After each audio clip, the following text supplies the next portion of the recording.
Right, hey guys. I'm going to show you how to put a RJ45 end onto a standard Ethernet cable today.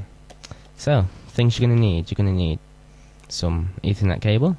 I'd recommend just a scrap piece just to be testing around with before you actually make one that you're going to need for your PC or Xbox or whatever you're using it for.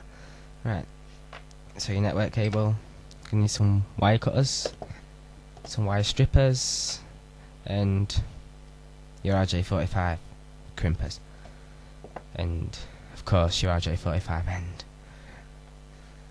Right, so first thing we're going to do, we're going to strip off about an inch off the end of our Ethernet cable, just like that.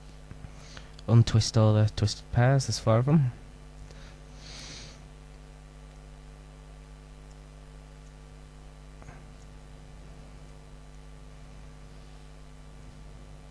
Right. So then, this is the way it goes. It goes white, starting from the left, white, orange, and then orange, white, green, and then blue, then white, blue, then green, then white, brown, and then brown. We'll put that in the description for you if you didn't quite catch that. I've made this one a bit too long on the end.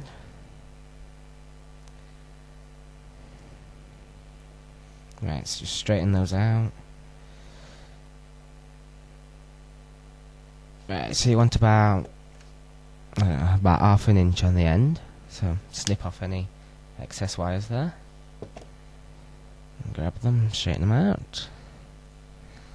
And with the pins facing upwards towards you, start putting your wires in there. It's pretty difficult, this bit.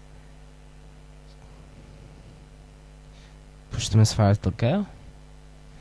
Just check them by flipping it around. White, orange, orange, white, green, blue, white, blue, green, white, brown, brown. That's it. Alright, and then get your crimpers. Push down, not too hard, else you'll snap the clip off the top of it. And that's basically it. You've just wired yourself an RJ45 network cable. Thank you.